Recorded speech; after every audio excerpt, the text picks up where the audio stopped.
Assalamualaikum warahmatullahi wabarakatuh.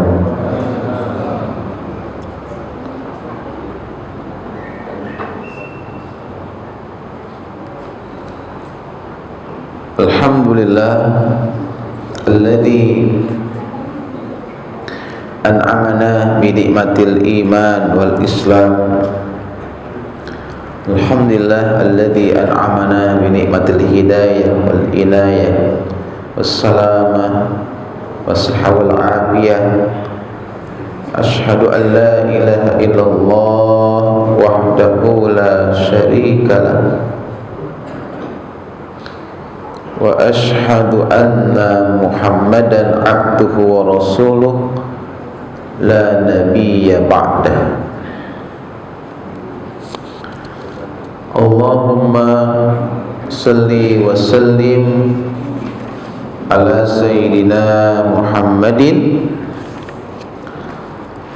wa ala alihi wa sahbihi ajma'in, amma ba'du.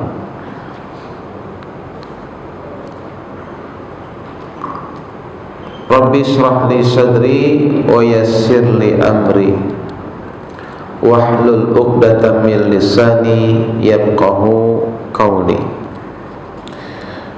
Allahumma anfa'na bima 'allamtana wa 'allimna ma yanfa'una wa zidna ilman nafi'ah.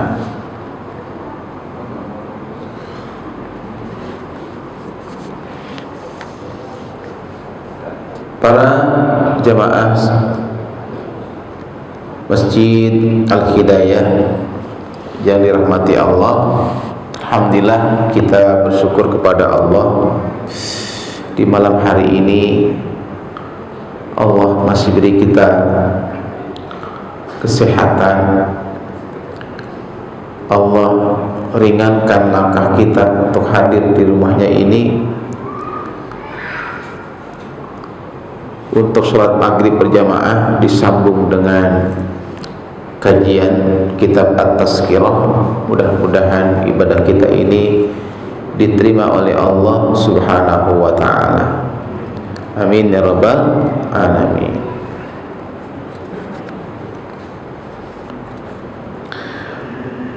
Jemaah semuliakan, pada malam hari ini tema yang akan kita bahas dari kitab At-Tazkirah yaitu agar mendapat syafaat di akhirat, ya.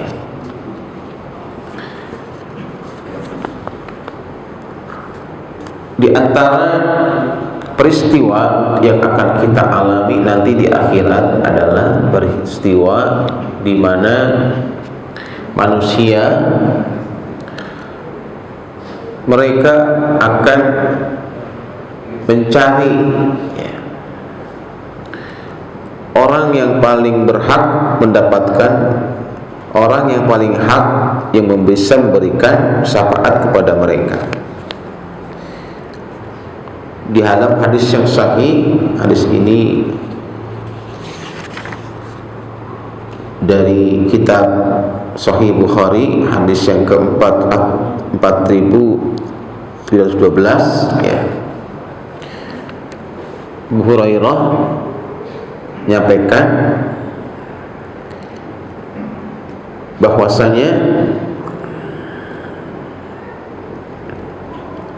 ketika hari kiamat itu, ya, ketika manusia sedang menderita di padang mahsyar, terpanggang matahari yang begitu panas, ya, hingga tidak mampu menanggungnya. Sebagian orang berkata kepada yang lain, "Tidakkah kamu melihat keadaanmu? Tidakkah kamu melihat sudah seperti apa kamu? Kenapa kamu tidak memikirkan siapa yang bisa berikan syafaat kepada Tuhan, kepada kita?"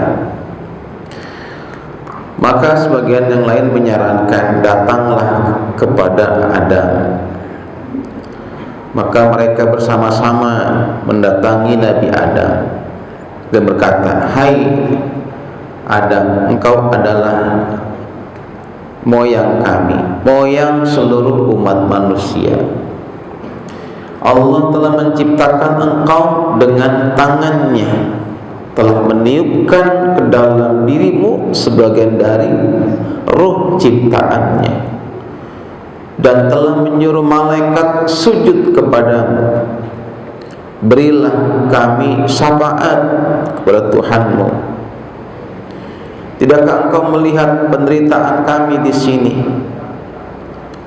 Adam menjawab nih, ketika Nabi Adam diminta supaya mereka ini diberi syafaat, dijawab, sungguhnya pada hari ini Tuhanku benar-benar marah.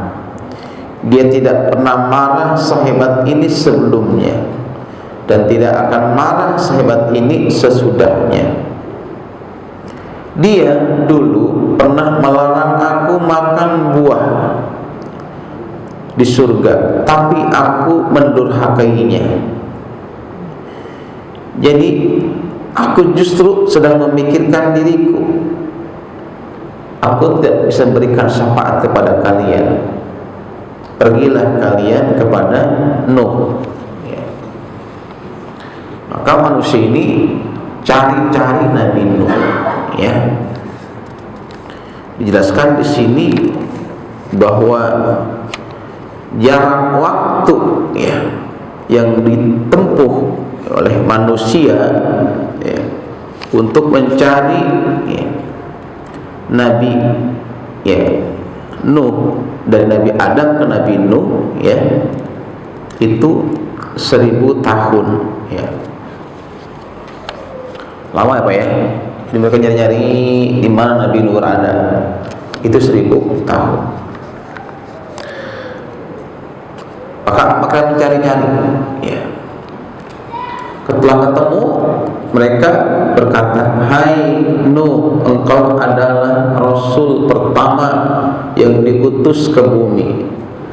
Bahkan Allah telah menyebutmu hamba yang banyak bersyukur. Berilah kami syafaat kepada Tuhan kami. Tidakkah engkau melihat penderitaan kami?" Maka Nuh menjawab, "Sungguhnya pada hari ini Tuhanku benar-benar marah. Dia enggak pernah marah sehebat ini sebelumnya, dan tidak akan marah sehebat ini sesudahnya.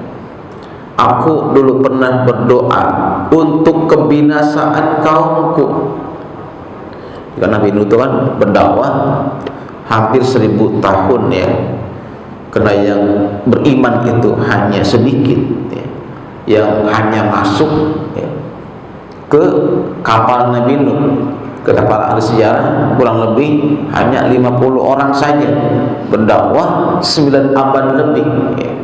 Maka Nabi Nuh berdoa kepada Allah supaya kaumnya yang kafir itu dibinasakan semuanya ya. Jadi karena aku pernah berdoa untuk kebinasaan umatku, aku justru sedang memikirkan diriku ya. Aku nggak bisa berikan syafaat. Mintalah kalian kepada Ibrahim. Jadi ini ya, manusia akhirnya nyari-nyari Nabi Ibrahim ya. Itu di padang mahsyar ya. Ini belum hisab ini jamaah sekalian ya. Lantas ya, setelah ketemu mereka berkata, "Wahai Ibrahim, engkau adalah Nabi Allah dan kekasihnya di antara sekalian penduduk bumi. Berilah kami syafaat kepada Tuhanmu. Tidakkah engkau melihat keadaan kami yang begitu menderita?" Nabi Ibrahim menjawab, "Sungguhnya hari ini Tuhanku benar-benar marah. Dia tidak pernah marah sehebat ini sebelumnya." Lalu dia menyebut beberapa dusta yang telah dilakukannya. "Aku pernah berdusta," ya, begitu. Padahal dustanya Nabi Ibrahim ini bukan dusta yang salah, tapi dusta dalam rangka untuk ya, menyelamatkan istrinya dari raja yang ketika itu ingin merampasnya. Tanya, ini perempuan ini siapa? Kalau dijawab istrinya, nanti itu diambil sama raja. Maka dijawab, ini adalah saudara perempuanku. Nah, dia bohong. Ketika dia menghancurkan patung, ditangkap dia. Betulkah engkau yang menghancurkan patung ini? Enggak, bukan saya. Yang menghancurkan itu adalah patung yang paling besar tuh. Nah, gitu. Tanyakan tuh sama patung itu. Itu dustanya Nabi Ibrahim, ya. Dan karena dia pernah berdusta seperti itu, dia merasa bersalah dan dia merasa tidak pantas memberikan syafaat. Maka kata Nabi Ibrahim, pergilah kalian kepada Nabi Musa alaihissalam. Oh, ini manusia, pergi, ya, cari-cari Nabi Musa alaihissalam. Ketemu, lalu berkatalah manusia ini, hai Musa, engkau adalah Rasul Allah, engkau telah diutamakan kepada sekalian manusia dengan risalahnya. Bahkan Allah telah mengajakmu berbicara, gitu. Ya, berilah kami syafaat pada Tuhanmu. Tidakkah engkau melihat keadaan kami yang sudah sangat menderita di padang mahsyar ini? Musa menjawab, sungguhnya hari ini Tuhanku benar-benar marah. Dia enggak pernah marah sehebat ini sebelumnya, dan tidak akan marah sehebat ini sudahnya. Sungguh aku dulu pernah membunuh seorang manusia yang tidak diperintahkan kepadaku untuk membunuhnya. Ya, pergilah kepada Nabi Isa alaihissalam. Nabi Musa nggak bisa karena dia pernah membunuh orang. Ya, maka datanglah mereka kepada Nabi Isa dan berkata, wahai Isa, engkau adalah Rasul Allah. Engkau telah pandai berbicara kepada manusia selagi masih dalam buayan. Engkau adalah kalimat darinya yang dia sampaikan kepada Maryam dan roh dari ciptaannya. Maka berilah kami syafaat. Tidakkah engkau melihat penderitaan kami? Bisa menjawab, sungguhnya pada hari ini Tuhanku benar-benar marah. Dia tidak pernah marah sehebat ini sebelumnya, dan tidak akan marah sehebat ini sudahnya. Nabi Isa enggak menyebutkan dosa, ya. Jadi aku justru sedang memikirkan diriku. Pergilah kalian kepada orang lain. Pergilah kepada Muhammad sallallahu alaihi wasallam. Nabi Isa tidak bisa bersamaan. Maka akhirnya mereka mencari-cari Nabi Muhammad. Ya, ketemulah Nabi Muhammad. Ya Muhammad, engkau adalah Rasul Allah dan penutup para nabi, Imamul Anbiya, pemimpin para nabi. Allah telah mengampuni dosa-dosamu yang terdahulu maupun yang terakhir. Berilah kami syafaat pada Tuhanmu. Tidakkah engkau kasihan melihat keadaan kami? Maka kata Nabi, aku pun berangkat bersama mereka, ya, bersama, ya, manusia di padang mahsyar itu. Dan sampailah aku di bawah arsy. Di sana aku sujud kepada Tuhanku. Jadi Nabi kita Muhammad SAW sebelum menyampaikan syafaat, dia sujud di bawah arsy. Ya. Dan Allah membukakan hatiku, mengilhamkan kepadaku pujian-pujian dan sanjungan-sanjungan terbaik kepadanya yang tidak pernah diajarkan kepada siapapun sebelumku. Kemudian Allah berfirman, hai Muhammad, angkatlah kepalamu, mintalah kamu pasti diberi, sampaikanlah syafaatmu pasti diterima. Maka aku pun angkat kepalaku berkata, ya Tuhanku, ummati. Nih, Rasulullah itu saking sayangnya umatnya, ya, ketika disuruh minta, dia nggak minta buat dirinya, ya, tapi dia bilang, ya Allah, umatku, ya. Ini betapa Nabi itu sayang kepada kita, ya. Yang diingat itu kita. Mau meninggal dunia, Nabi ucapannya apa? Ummati, ummati. Saat di padang mahsyar, ketika Allah menyuruh, ya Muhammad, angkat kepalamu, mintalah, pasti aku beri. Sampaikan syafaatmu, pasti ku terima. Nabi nggak minta buat dirinya sendiri, nggak mikir sih. Dia berkata, ya Tuhanku, umatku, umatku. Kata Allah berfirman, hai Muhammad, masukkanlah ke dalam surga dari umatmu orang-orang yang tidak dihisab. Nah ini pertama nih, yang tanpa hisab, ya. Lewat pintu kanan di antara dari pintu-pintu surga. Adapun mengenai pintu-pintu yang lain, mereka bersekutu dengan umat-umat lainnya. Demi Tuhan yang menggenggam jiwa Muhammad sabda Rasul, sungguhnya jarak antara dua tiang pintu dari pintu-pintu surga adalah sejauh antara Mekah dan Basra. Basra itu kan di mana dia? Irak, ya. Jauh nggak tuh? Mekah sama Irak, jauh nggak? Di jarak antara, ya, dua tiang pintu dari pintu-pintu surga sejauh antara Mekah dan Basra.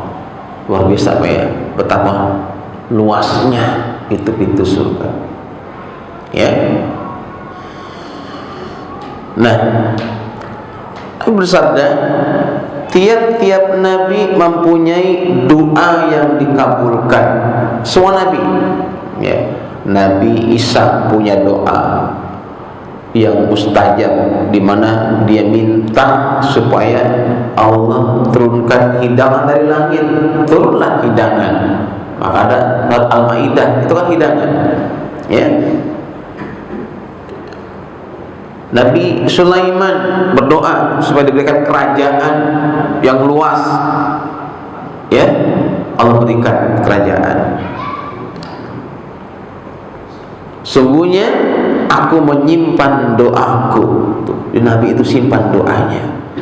Nabi enggak panjatkan doanya itu di dunia, disimpan doanya. Sungguhnya aku menyimpan doaku agar bisa memberikan syafaat kepada umatku. Nah, ini ya hadis-hadis yang terkait dengan syafaat. Nah, kemudian pertanyaannya adalah, apakah, ya, ada syarat agar kita mendapatkan syafaat Nabi? Ya, pasti ada syaratnya, jemaah sekalian, ya. Dalam kitab ini dijelaskan bahwasanya ada 3 syarat untuk mendapatkan syafaat itu, ya. Yang pertama, ya, bahwasanya agar kita mendapatkan syafaat itu syaratnya mendapat izin dari Allah Subhanahu wa taala. Dalilnya surat Yunus ayat 3. Ma min syafi'in illa min ba'di isni. Tidak ada yang bisa memberikan syafaat kecuali setelah mendapat izinnya. Itu izinnya Allah SWT. Ini pertama. Meskipun Nabi kita Muhammad misalkan akan memberikan syafaat kepada si fulan, tapi ketika Allah nggak mengizinkan, maka nggak bisa. Gitu, ya. Ini itu di surat Al-Baqarah, ya. Ayat 255, ayat kursi, ya. Maka, ya, tidak ada yang bisa memberikan syafaat di sisinya illa biizni, kecuali dengan izinnya. Nah, ini dua dalil, ya, bahwasanya untuk mendapat syafaat itu syaratnya kita mesti mendapatkan izin dari siapa? Dari Allah. Tuh. Yang kedua, telah mendapatkan ridhonya Allah, telah diridhoi oleh Allah. Ya. Allah berfirman, wala yasfa'una illa liman irtada. Nah, itu dalilnya. Dan mereka tidak bisa memberikan syafaat kecuali kepada orang-orang yang telah Allah ridhoi. Maka di antara visi hidup orang beriman itu adalah ibtigha'a mardhatillah, mencari ridhonya Allah, ya.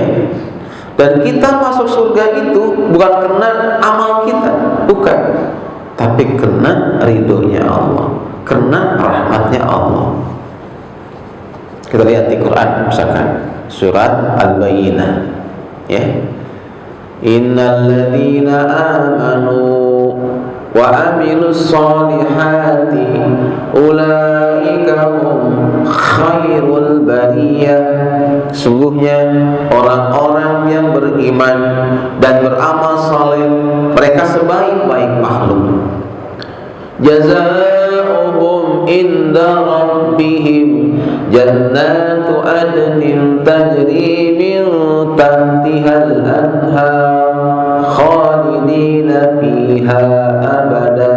Balasan untuk mereka orang-orang beriman beramal soleh itu surga Aden, mengalir di bawahnya sungai-sungai, kekal selama-lamanya. Radhiyallahu anhum wa radu an zalika liman khasyiya rabbah. Allah, ya, telah ridho kepada mereka, mereka pun ridho kepada Allah. Ini dalil nih bahwasanya orang itu masuk surga radhiyallahu anhu wa radu anhu. Allah telah meridhoi mereka, mereka pun ridho kepada Allah. Makanya jemaah sekalian, disunnahkan oleh Nabi zikir ridho, ya. Zikir ridho yang kita baca di pagi hari 3 kali. Raditu billahi robba wa bil islami dina wa bi Muhammad nabiyya wa rasulah. Dibaca 3 kali pada subuh, ya, atau pada salat duha, 3 kali sore, ya, pada asar atau pada maghrib, gitu, ya. Ada ulama, ya, yang mengajarkan setelah kita baca zikir ridho itu, baca zikir itu, ya, ulama mengajarkan agar kita berkata, ya, di hati kita sambil memegang dada kita yang kiri, ya Allah, apapun yang kau takdirkan kepadaku hari ini, aku ridho, ya Allah, begitu, ya. Itu namanya zikir ridho. Agar kalau seandainya di hari itu terjadi, ya, hal-hal yang tidak mengenakan sama kita, terjadi hal-hal yang membuat kita sedih misalnya, galau misalnya, karena kita udah baca zikir itu, insya Allah kita kuat, ya, kita sabar, kita ridho dengan takdir Allah.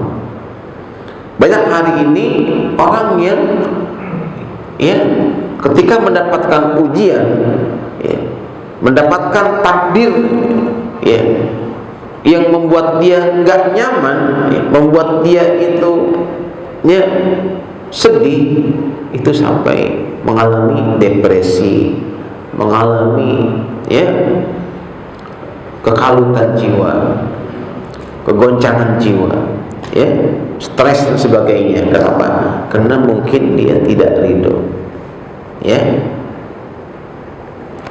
Kemudian yang ketiga, jemaah sekalian, yang ketiga yaitu senantiasa, ya, mentauhidkan Allah, ya, dan tidak menyekutukannya. Ini sesuai dengan sabda Nabi, ya, ketika Nabi ditanya oleh Abu Hurairah, ya, ditanya, "Ya Rasulullah, siapakah orang yang paling bahagia mendapatkan syafaatmu pada hari kiamat?" Gitu, tanya oleh Abu Hurairah. Nabi jawab, "As'adun nasi bisyafaati yaumal qiyamah man qala la ilaha illallah khalisan min qalbihi aw nafsihi." Orang yang paling bahagia mendapatkan syafaatku di hari kiamat adalah orang yang mengucapkan la ilaha illallah dengan hati yang ikhlas, ya, tulus, min qalbihi, dari hatinya, ya. Itulah orang yang paling bahagia, ya. Pantas ada sahabat bertanya, "Ya Rasulullah, bagaimana mengucapkannya itu dengan ikhlas?" Ditanya lagi tuh sama sahabat, gimana mengucapkan kalimat itu dengan ikhlas? Emang ada orang yang gak ikhlas mengucapkan la ilaha illallah? Wah, ada. Contoh nih, orang baca zikir la ilaha illallah, la ilaha illallah, la ilaha illallah di tempat orang yang kematian, ya, dia baca zikir itu. Kemudian di hatinya itu ketika baca la ilaha illallah, karena dia ketika itu yang mimpin baca zikir la ilaha illallah kebetulan lagi bokeh, beras habis, ya, duit nggak ada, dia ditunjuk mimpin baca la ilaha illallah. Bisa jadi hatinya itu berubah niat ketika baca la ilaha illallah, karena zikirnya ketika itu di orang yang kaya yang meninggal dunia, hatinya berkata di hati itu, mudah-mudahan amplopnya gede, gitu. Mudah-mudahan amplopnya gede. Nah, saya bertanya, kalau orang membaca la ilaha illallah yang ada di hatinya supaya dapat amplop gede, ikhlas nggak? Ikhlas nggak? Enggak. Gitu.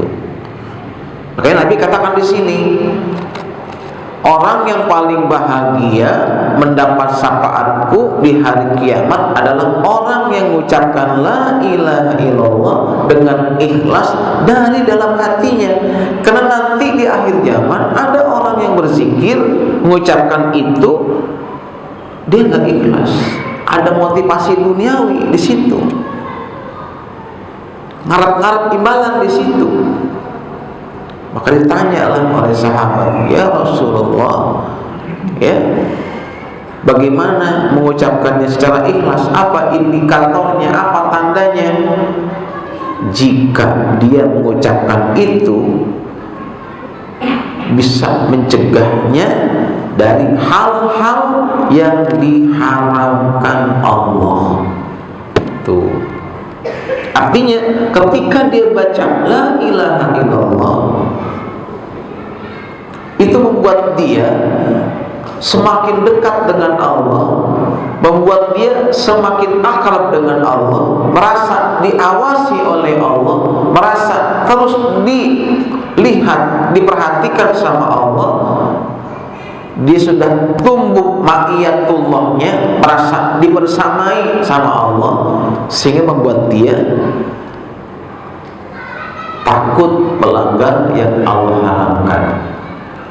Nah, disinilah Pak, kenapa hari ini begitu banyak orang-orang koknya di pesantren, kok santri dizinahi, ya, padahal mereka adalah orang-orang yang banyak berzikir kepada Allah, ya, orang-orang yang banyak mengucapkan zikir, kok bisa menzinahi kesekian santri.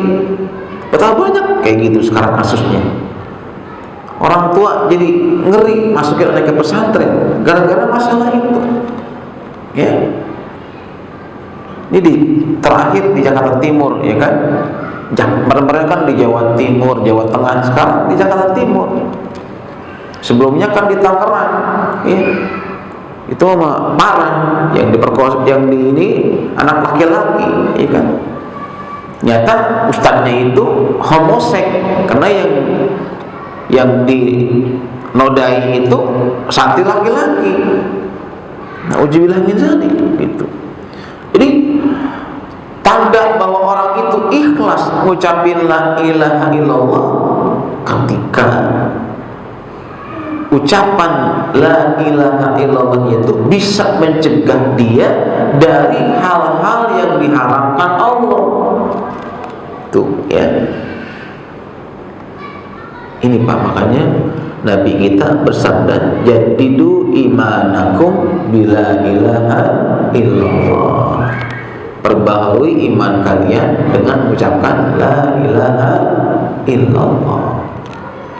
Kalau cuma ngucapin doang, enggak dipahami maknanya, hakikatnya, burung beo juga bisa Pak. Burung beo itu dilatih, itu bisa ngucapin la ilaha illallah, bisa. Nah, kita jangan hanya ngucapin, tapi kita pahami apa dibalik kalimat itu, apa konsekuensi yang ada di kalimat la ilaha illallah, itu harus kita pahami, ya. Ternyata kalau kita kaji maknanya itu luar biasa. La ilaha illallah, tidak ada yang berhak disembah kecuali Allah. La ma'buda illallah, la mahbuba illallah, tidak ada yang berhak, yang paling dicintai kecuali Allah, ya. Gak ada yang paling kita takuti kecuali Allah, ya. Gak ada yang paling berhak untuk ditaati kecuali Allah, ya. Seperti itu jemaah sekalian, ya.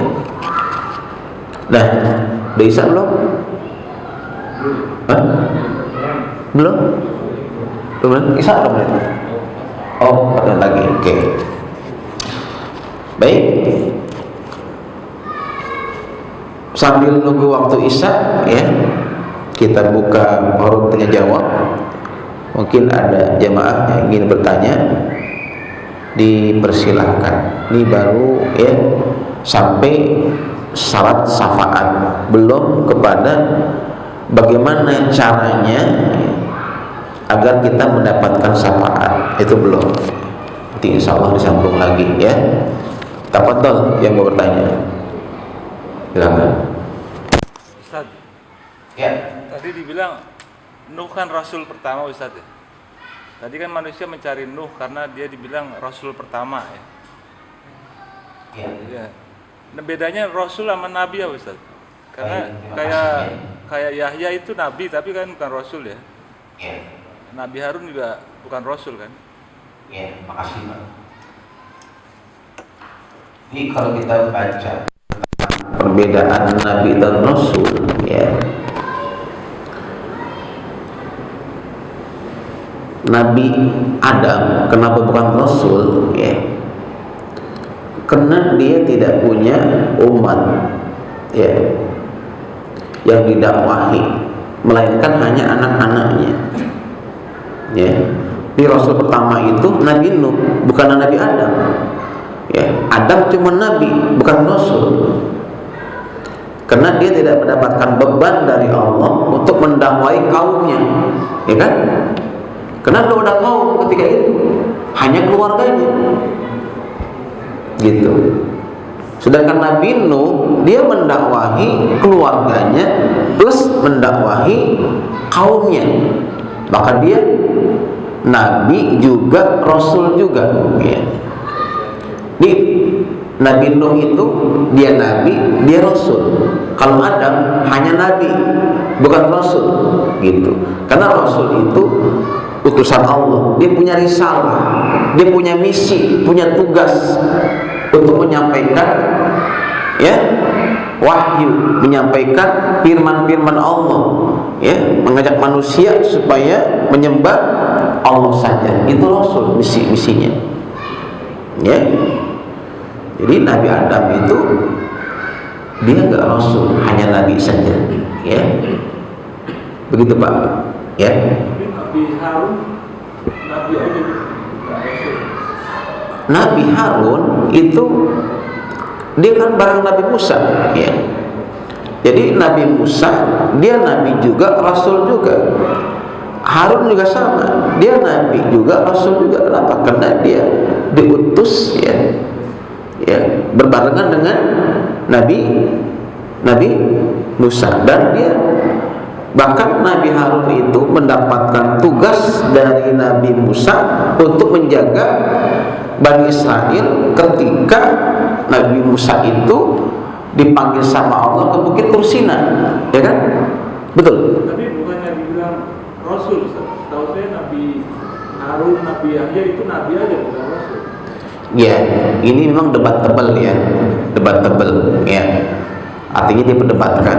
Cuma setiap nabi yang dimana itu dia ada kaumnya, ada umatnya di situ, maka dia nabi juga, Rasul juga.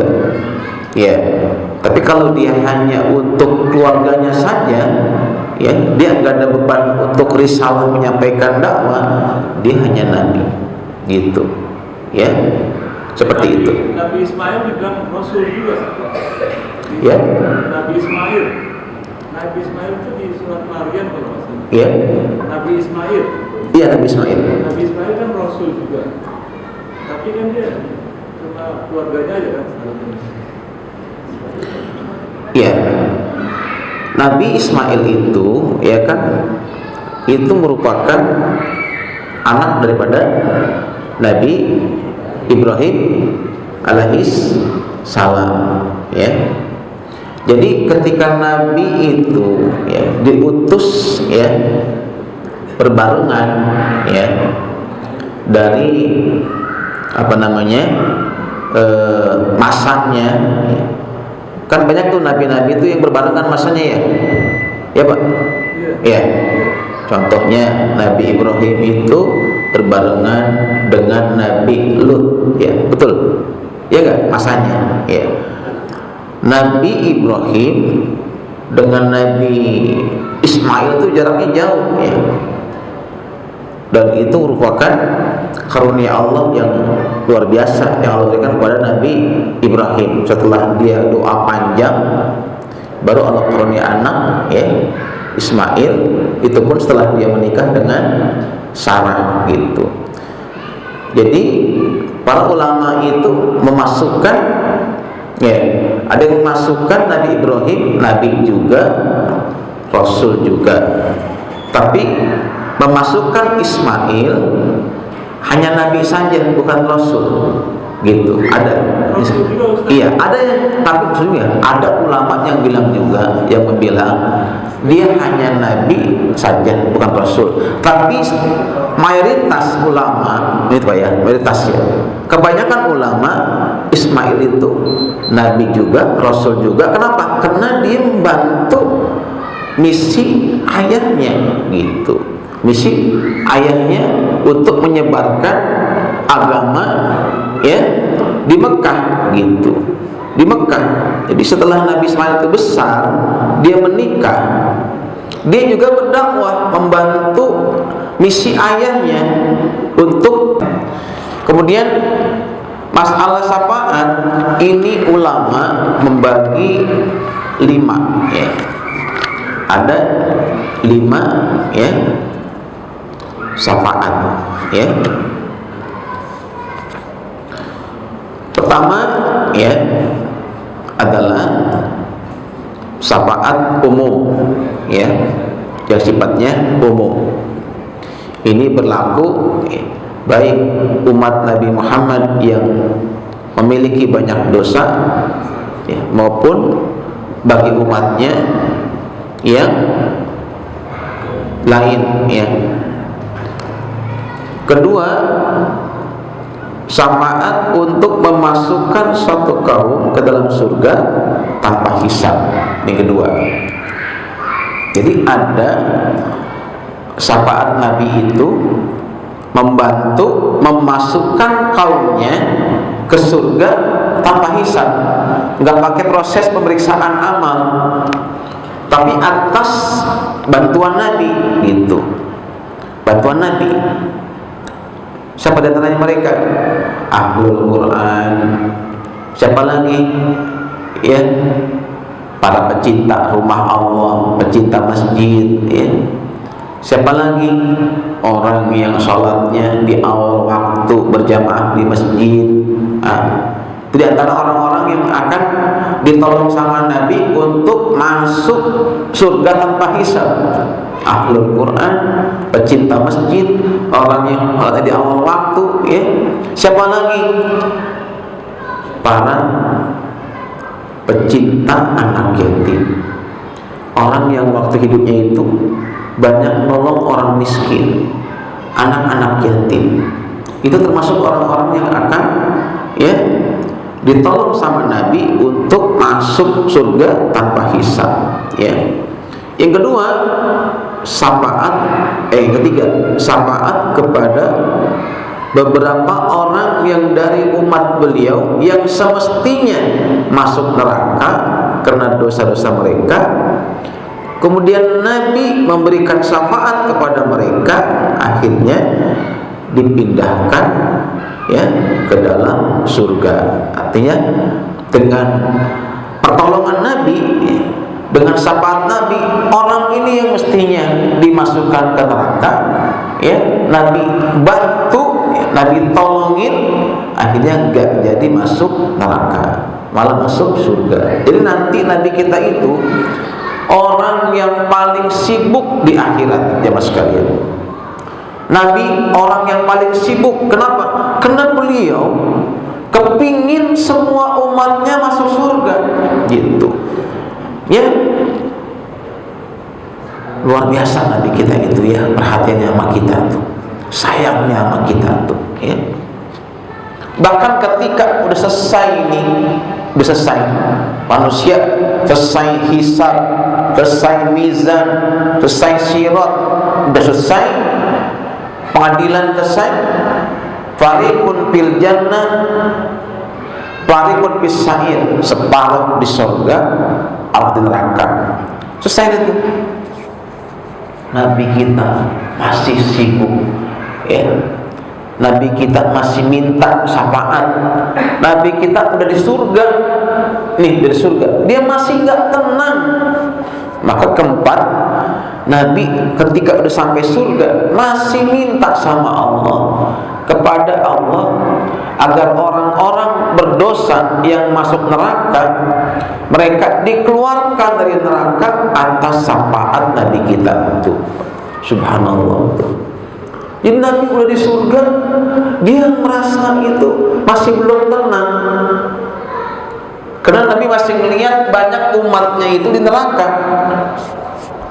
Kan penduduk surga itu bisa melihat ahli neraka, begitu. Bahkan penduduk surga itu bisa berkunjung ke neraka, bisa datang ke neraka untuk menjenguk ya, atau melihat saudaranya di neraka. Namun api Allah perintahkan untuk dingin. api Allah perintahkan agar tidak membakar ahli surga. Ya, di Quran ada dijelaskan Pak masalah itu, bahwa penduduk surga itu ya ajak temannya untuk nengokin temennya dulu yang di dunia bareng-bareng gitu, ya, main bareng, ya, bisnis bareng, ya, tetanggaan malah. Di neraka dia ngajakin temennya, yuk kunjungin teman saya tuh di neraka, ya. Maka neraka mereka sampai neraka dialog tuh, tanya jawab. Itu artinya apa? Penduduk surga bisa datang ke neraka tanpa terbakar tubuhnya. Kenapa? Karena memang api itu diharamkan Allah membakar ahli surga gitu. Jadi syafaat keempat, syafaat kepada orang-orang yang berdosa yang masuk neraka, mereka dikeluarkan dari neraka atas syafaat Nabi, ya. Nah, terakhir syafaat untuk dinaikkannya derajat beberapa orang penghuni surga ke tingkat surga yang lebih tinggi. Kan surga itu ada tingkatan-tingkatan. Yang paling tinggi kan Firdaus, ya kan? Ada surga Aden, Ma'wa, ya kan? Nah, ada penghuni surga ini, ya, kepingin ketemu Nabi gitu. Nabi di mana? Di Firdaus, ya. Maka di upgrade nih surganya.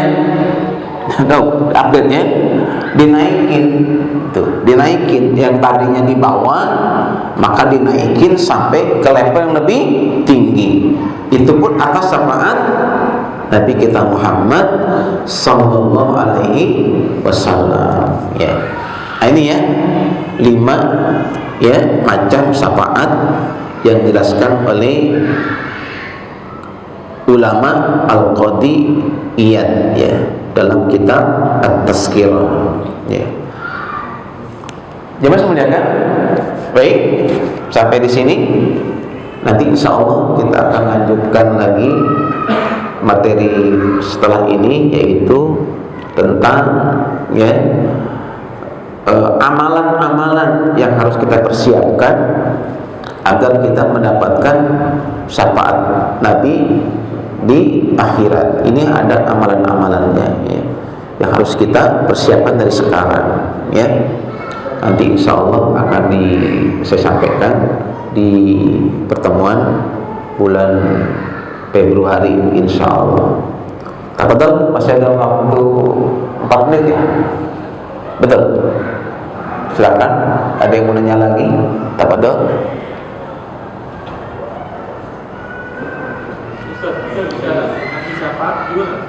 Gimana? Kita bisa ngasih syafaat juga nggak? Baik, makasih Pak. Teman yang soleh, ya, anak yang soleh itu bisa mensyafaati temannya. Kita nih, kalau kita orang soleh, kita kan bukan nabi, ya, kita bisa ngasih syafaat kepada teman kita yang di neraka. Ada hadis yang jelaskan masalah itu. Ada orang soleh ini masuk surga. Nah, di surga ini orang soleh ini cari temennya yang dulu ngaji bareng gitu, sholat bareng, ya, taklim bareng, bahkan umroh bareng gitu. Dicari temennya. Karena orang ini temennya mungkin punya dosa yang belum ditaubatin, ya, temennya ini masuk neraka, ya. Dicari-cari gak ketemu kan di surga. Ya Allah, aku punya temen si Fulan dulu ngaji bareng, sholat bareng, kok nggak ada di surga ini, ya Allah. Di manakah dia? Kata Allah, temanmu itu di neraka. Tuh. Maka dia mohon, ya Allah, demi keagunganmu, aku mohon ya Allah, keluarkanlah temanku itu dari neraka, ya. Maka akhirnya Allah perintahkan malaikat mengeluarkan orang itu dari neraka. Tapi sebelum dikeluarin, orang itu oleh malaikat dibawa ke sebuah tempat, ke semacam pemandian. Kan di neraka itu tubuhnya udah hangus, gosong, luka-luka. Kenapa? Karena kan dicambuk dengan besi segala macam. Maka setelah bersih tubuhnya itu udah sempurna, ya, diberikan pakaian, kemudian malaikat ambil stempel, distempelan dahinya, itkun minan nar, mantan neraka. Maka dipindahinlah dia ke surga gitu. Nah, ujubillah, jangan sampai ngalamin kayak gitu ya. Jangan sampai ngalamin kayak gitu dah. Ya Allah, ya. Sampai di surga ada tempelnya, dia malu, ya. Ya Allah, ya. Ini kok saya aja ada stempelnya ini gitu lah. Yang lain nggak ada, kok saya ada stempelnya. Minta sama Allah supaya dihilangkan stempelnya. Akhirnya dihilangkanlah stempelnya itu, ya. Nah itu, jadi kita nih orang soleh meskipun bukan nabi, ya, itu punya kesempatan, dikasih kemuliaan, bisa memberikan syafaat kepada teman-teman kita. Makanya perbanyak teman-teman yang soleh itu, karena kita nggak tahu, ya, nasib kita seperti apa. Kita kan nggak tahu, ya, nanti di sana seperti apa, gitu, ya. Itu barangkali ya yang Anda sampaikan. Kita tutup dan baca salawat. Allahumma salli ala sayyidina Muhammad wa ala ali Muhammad kama sallaita ala Ibrahim wa ala ali Ibrahim wa barik ala Muhammad wa ala ali Muhammad kama barakta ala Ibrahim wa ala ali Ibrahim fil alamin innaka Hamidum Majid. Subhanaka Allahumma wa bihamdika asyhadu an la ilaha illa anta astaghfiruka wa atubu ilaik. Assalamualaikum warahmatullahi wabarakatuh.